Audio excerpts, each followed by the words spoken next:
Hey there, ladies and gentlemen, and welcome back. I'm your host, Patsun, and today we're gonna be taking a look at r/slash stories, where apparently OP married into an entire family of scammers. Let's begin. My wife left me 2 weeks after marriage, and I don't understand. It's destroying me. Posted by a throwaway Reddit account. Hello Reddit. I want to tell you a strange tale. Story of my wife who left me 2 weeks after getting married and sued me for divorce and accused me of rape and wanted $20,000 in settlement. But it's not your typical gold digger who wanted money story. No. This story isn't like that at all. It gets weird. I am still very much puzzled and I would like to know what you think. This is how I ruined my life. I am a Korean American who grew up in the US and I spent my 20s in South Korea teaching English, and I met a girl. Cute little Korean girl. We worked in the same building for about a year just as friends, and then we began dating. We got married after 3 months of dating. That's stupid! You're stupid! Stop being stupid! Guam was our honeymoon, and we got an apartment in Korea and started to live together. I remember a lot of giggles and countless hours just hugging each other on the bed, feeling each other breathe. It was wonderful. 2 weeks after the wedding, one day my wife returned from grocery shopping and she just went batshit insane. Her face was slightly red and she started to scream at me and threw the groceries all over the floor. This sudden escalation was so unprovoked and uncharacteristic of her normal behavior, I was just completely flabbergasted. Like, what the fuck? It was so random and shocking that I wasn't feeling angry at all, but immediately started to suspect there was something seriously wrong. Hormone issues? I don't know. I tried to calm her down as best I could, and I called my mother-in-law. Mother-in-law immediately called my wife and they talked for a good hour alone over the phone. And then mother-in-law called me again and told me to send her back to Daegu, where my wife's family lives. She told me that my wife is sick and needs to go to the hospital in Daegu. I told her that I would take her to the big hospital near where we are, but then mother-in-law freaked out and told me not to do that and only bring her to Daegu where she knows a good hospital. My wife wanted to go to Daegu as well, so I drove her back. She seemed a lot calmer, so I dropped her off and drove back and went to work the next day. There was absolutely no contact over the next 2 days. I called my wife, mother-in-law, father-in-law, her brother, grandparents, but nobody answered my call. This zero communication was just so frustrating, so I just drove to Daegu again to see what the fuck was going on. When I arrived, mother-in-law and father-in-law both let me in and they had me sit down with them. And they began to tell me that my wife is now very mentally ill and she needs long-term treatment.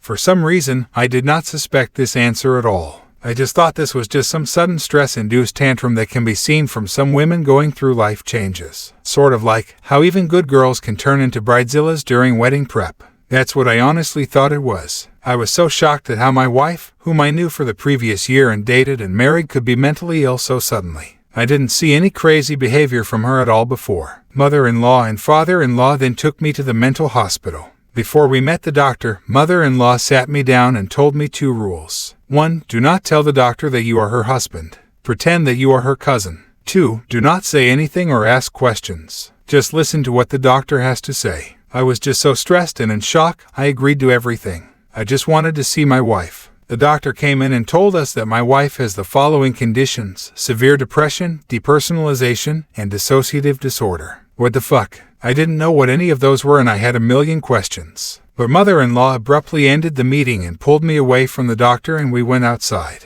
I observed my mother-in-law paying for the hospital visit in cash and she did not use the Korean National Health Insurance at all. I later learned that this was not to leave any paper trails of the visit that can be looked up in National Health Insurance records. Mother-in-law and father-in-law both emphasized that she is sick because of the wedding and marriage that happened. They told me that I should have been more accommodating to their daughter and treated her better. I apologized to them and they told me to go back and wait quietly. So I did. Some of you might wonder why I didn't press the issue further, but in Korean culture, especially to the in-laws, I was not supposed to disrespect them by going against their words. Especially when my wife was so ill, I thought leaving it to whatever they felt comfortable was best for her. Days went by and still zero contact. I got very anxious and tried all means of communication to my wife, brother-in-law, her grandparents, and mother-in-law and father-in-law, but nobody responded. So I drove up to where brother-in-law worked and tried to talk to him in person about what's happening.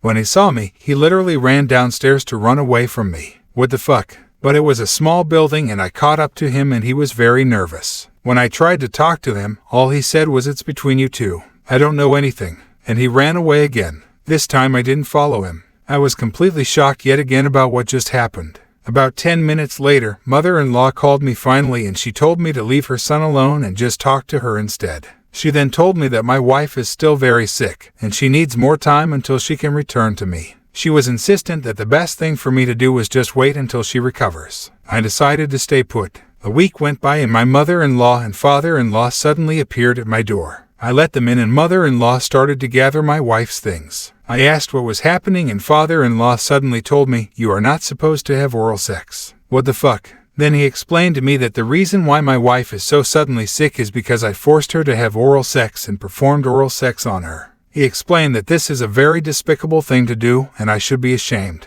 Completely taken back yet again, I explained that I never forced her to do anything and what we did was consensual, and she did not have any issues whatsoever. Furthermore, I told them that what we do as married couples on a bed is really private and should not be a topic of discussion, even from her parents. But father-in-law and mother-in-law refused to reason with me and just kept telling me that having oral sex is a terrible thing and any woman will be mentally ill after engaging in such shameful behavior. Then I completely lost my shit and yelled at them for the first time. Well then, fucking 99% of the world is mentally unstable. Don't sit there and pretend you guys never do it. I then told them to get out and they left with some of my wife's belongings. A few days later, I received divorce lawsuit papers in my mailbox. My wife was suing me for divorce and $20,000 in settlement. She claimed that I raped her continuously during the 2-week marriage and I abused her emotionally and mentally. She wrote that she now has all these mental conditions because I sexually abused her. I couldn't think straight for a while and I just could not believe what I was reading. The woman of my life, the woman that I married just a few weeks ago, was suing me for divorce. Not only that, she was writing all these horrible things, vilifying me as some American sex predator. A few years ago, there was a big scandal of English teachers from America having sex with many Korean women and filming in secret.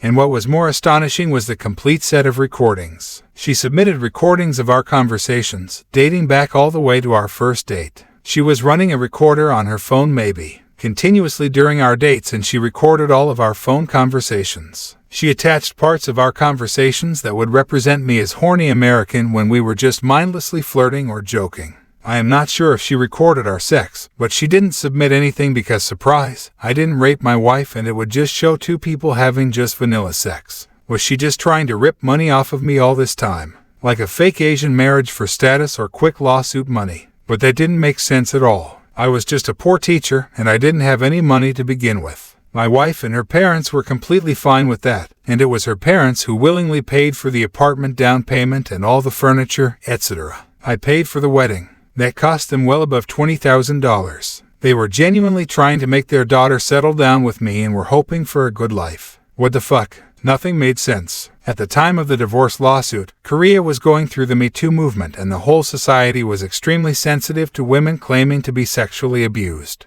My wife took full advantage of this and did a great job presenting herself as the helpless meek Korean woman who was powerless before a predatory American man who tricked her into marriage and raped her over and over. It took a while for me to recover, but eventually I got my shit together and hired a lawyer to fight back. But the outcome wasn't looking great. It was basically her words and recordings versus my words in domestic cases, claiming sexual abuse were extremely favoring women at the time in Korea. But as the trial progressed, with papers and rebuttals being submitted week after week, she made a mistake. She claimed that I showed up near her place to threaten her at a certain time. But I wasn't there, and Korea has CCTV everywhere to prove where I was instead. She lost some credibility in her story because of this incident, and the judge ultimately ruled in my favor. The domestic abuse charge was dropped and her $20,000 settlement request was denied. So I was married for 2 weeks and got divorced soon after. I won the lawsuit, but I didn't. What the fuck was this all for? I still don't understand.